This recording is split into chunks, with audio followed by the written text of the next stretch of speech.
life. Well, hello, and my sound and camera experiments continue. For those of you who have an interest, we're filming today on the Canon XF100, which is a high definition small camcorder, still used in news gathering, still used in education, but it's probably been eclipsed by the DSLRs. Certainly in terms of glass bullet, we tend to use our XF100 as a kind of backup camera to the GH5. But anyway, I brought it out today because I am in a potentially hazardous, dangerous, difficult location. Had to basically walk about a mile over kind of rough ground to get here, and I'm actually in one of Europe's deepest, well, I'm not actually in it, I'm standing next to it, one of Europe's deepest man-made lakes. It's an old quarry complex, which is not that far away from Glenrothes, which is where Glass Bullet is based.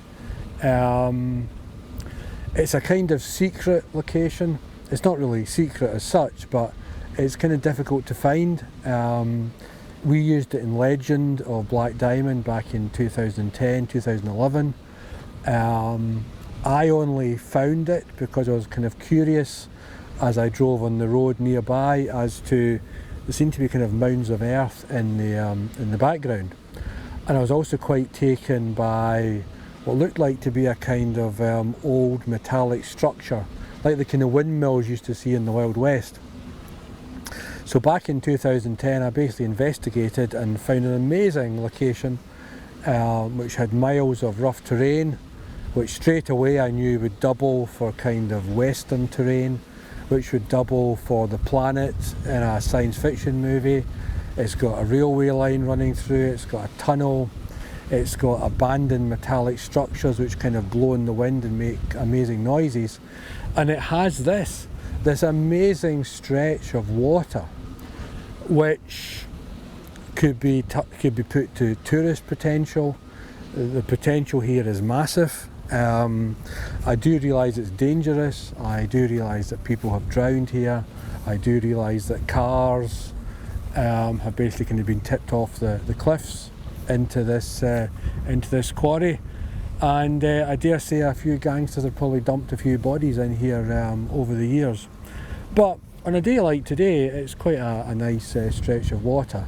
Now today is a horrible day. It's quite warm, but it's dull, and because it's dull, the location kind of looks a bit kind of yucky. But I've come out today because I wanted to see what the man-made lake was like, and also the potential of us using it in our next few movies. And the potential's there, and we'll certainly make use of it in our next movies.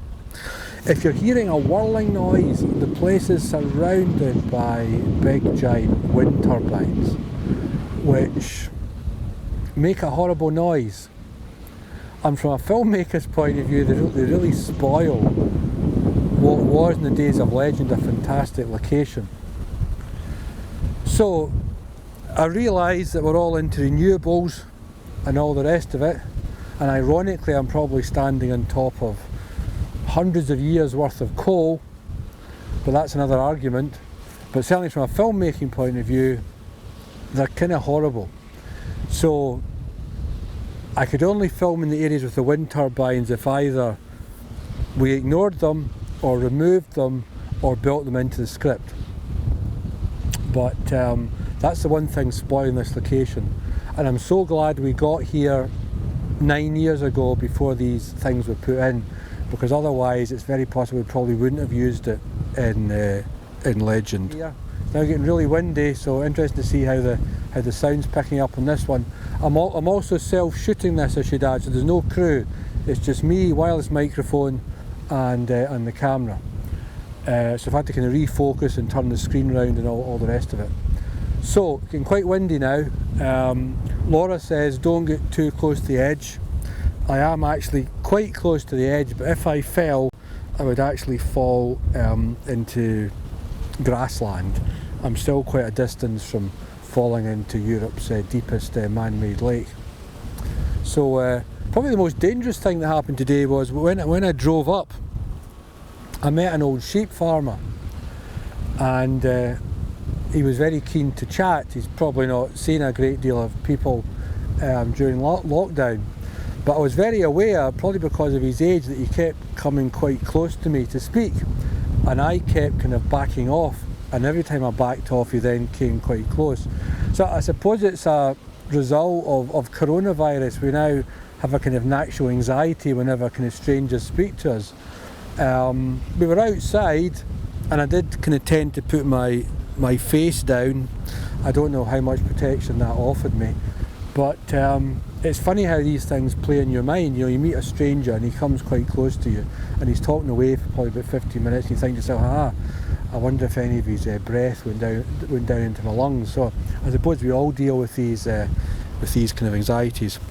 But an interesting guy, he told me about this complex and how it all opened in the 1950s, and it was there was railways basically taking the quarried stone away. There's lots of men working here, lots of diggers, big operation from the 50s, I think he said, right until the other kind of early 80s. So a bit of a kind of historical information there for you. So yeah, wind's beginning to get up a wee bit, so I'll probably stop there. But as I say, I'll probably deliver a few more of these kind of equipment tests and location hunting videos which I've been doing. As I say, it's a Canon XF100.